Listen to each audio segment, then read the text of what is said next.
This video is brought to you by patreon.com/worsttake. Get access to exclusive live streams and Discord servers, on-screen shoutouts, and early access to some videos when you join now. Help make sure that we can continue to make content like this by supporting the Patreon. Links are in the description down below.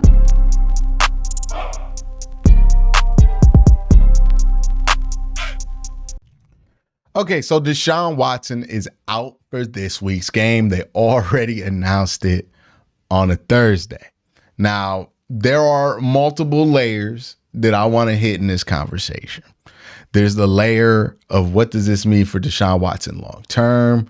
What does this mean for Deshaun Watson short term? What does this mean for Sunday? What does this mean for specifically who's playing quarterback? And what does this mean for the win outcome, right? There's multiple layers to this onion that I want to peel back one by one and talk about. So we're going to start with the outside layer.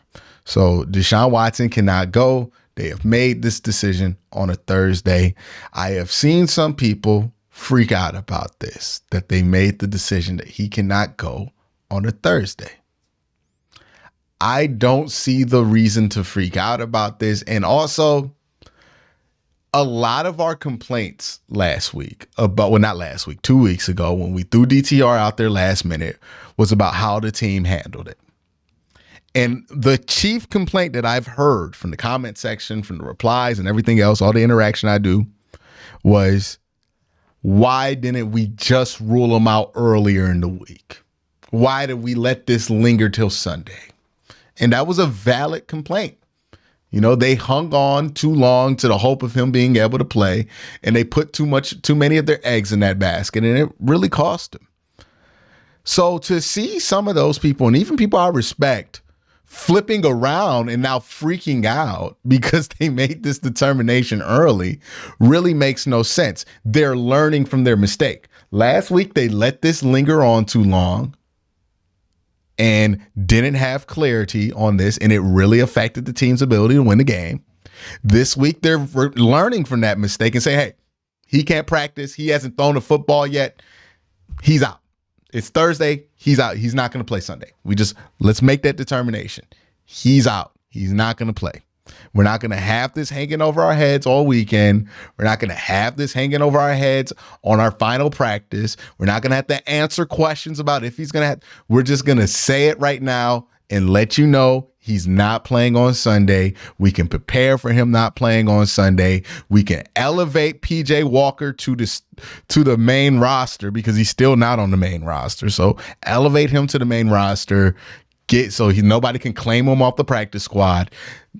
This makes sense to do it this early. And honestly, I'm thankful that they're doing it this early because I think that this is preferred. So to the people who are specifically weirded out by that, I understand it can feel a little weird, but if you look at the specific situation that the Cleveland Browns are in, announcing this on a Thursday makes sense because that's just where they're at. Now let's talk about what this means from a long-term perspective on Deshaun Watson. Is this something to be freaked out about? Is this something to be concerned about? Or is this something to just not be concerned about at all? It's going to be a short-term problem. It'll be fixed. I have gone through multiple versions of what I think is going on, but I want to make it clear. All we know medically is that he has a bruised rotator cuff. That's all we know. That's the only fact that we know. So anything that I say about the injury from now on is me guessing. Please don't take this as I know something. I'm just guessing like the rest of you, having a conversation like the rest of you. My belief, due to my own speculation, is that there is something with this bruise that is affecting his throwing motion. And they don't want him to throw the football with a affected throwing motion because that can cause serious damage to the throwing motion itself. We've seen this happen with baseball pitchers. We see this happen with basketball players. We've even seen this happen with football players, right? Carson Wentz is a great example of somebody who played through a shoulder injury. His throwing motion was never the same again. Baker Mayfield played through a throwing injury. His throwing motion was never really the same again. It is dangerous, even though a player is medically cleared, to play through a throwing shoulder injury, not because it hurts. That's not the point. It's because it can affect your throwing motion in ways that you cannot recover. You cannot play around with the muscle memories of your right shoulder. If you're a quarterback, a pitcher, or a basketball player, we saw what that did to Markelle Fultz trying to play through an injury early in his career, and that really messed up his jump shot because he had to alter it. We've seen what that's done to numerous athletes. It's not a good thing. And I think that's why they're being so precautious about this. That's why he's not throwing a football right now, is that they're waiting until that injury is 100% healed to have him out there throwing the ball, because they don't want his throwing motion to be affected. That is my best guess. It's a hypothesis, but it's a guess. Understand that. That's not fact. That's a guess. But that's what I think's going on with the shoulder. And I think as long as they manage that well, that should heal itself within the next 4 weeks, right? Whether it could be next week he plays, it could be 4 weeks down the road. I don't think he's purposely dodging playing the San Francisco 49ers. Honestly, I think he wants to play the 49ers, because if you look at Deshaun and everything he's done, it's been with this small under obsession to be liked, and beating the 49ers would be something that would have him liked. This seems like it would line up for him to play. I think that that's what's going on. They're trying to protect his throwing motion long term, and playing through a throwing shoulder injury that's affecting your throwing motion is a way to permanently injure somebody in a way that they cannot recover. So that's why I think it's going on. That's why I think they're being secretive about it. I don't think the length of it is serious, but the effects of not being careful with this injury are. And that's why everything's kind of behind closed doors. That's my thoughts on that whole shoulder injury. I could be wrong. I could be 100% right. I have no clue. I'm guessing. I'm just letting you know where I'm at. Some of you guys will be at different places. Fine. But that's where I'm at. Now, that's the long-term picture on Deshaun. Short-term, during the season term, he's probably going to be back for the Indy game, I would think. I think he needs to continue to make progress. The report is that this is a 2 to 6 week recovery time. Right now, he's in week 3. Next week, he'll be at week 4 of recovery time. So he's in the last 3 weeks of this injury. He'll probably be fine relatively soon. He'll be back out there. I think that's what it is. Now, as far as it goes for this game, do the Browns have a shot versus the San Francisco 49ers without Deshaun Watson? I think a lot of people's initial response will be hell no. But I don't think that's right. Now, I'm not saying that the Browns are going to be favored to win, or that the Browns should win this game, or even that it's likely that the Browns will. I think it's likely the Browns lose that game, right? It's over a 50% chance that they lose that game, obvious. But there's a stronger chance than a lot of people are assuming that the Browns could win this game. Some of these factors have to do with stuff on the field. Some of these have to do with stuff off the field. So let's start with the on the field factors.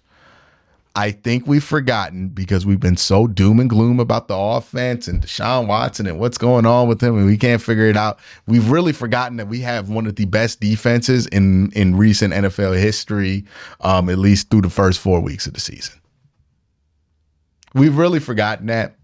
This is still a really good defense, and I expect them to show up. They had it was kind of embarrassing how poorly they tackled. I'm pretty sure Jim Schwartz harped on that all bye week with the Browns, and that they're going to tackle a lot better this week, and that's going to be handled. I expect that to be figured out.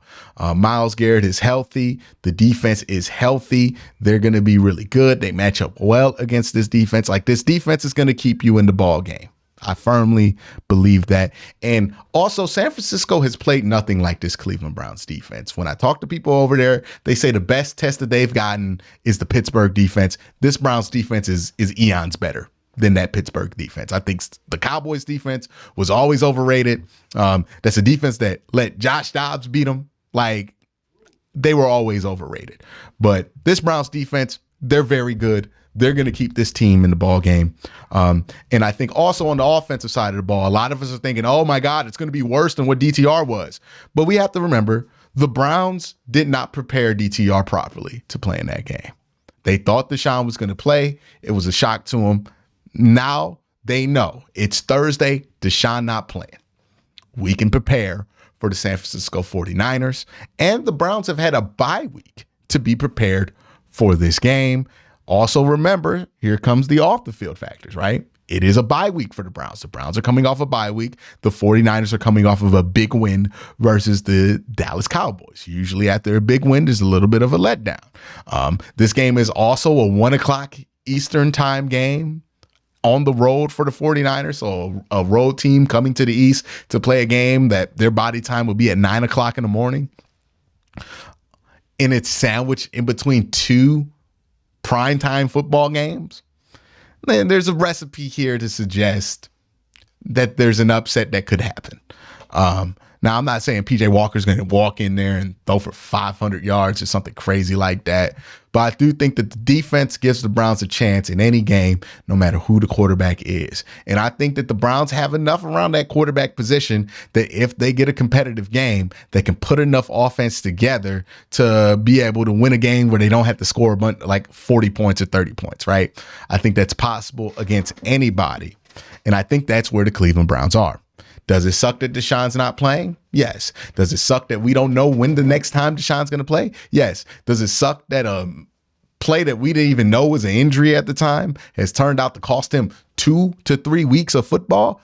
Absolutely. They got to be more careful. They can't put themselves in this situation. Deshaun Watson has to slide more. He has to take less hits. We all know that. We talked all bye week about that.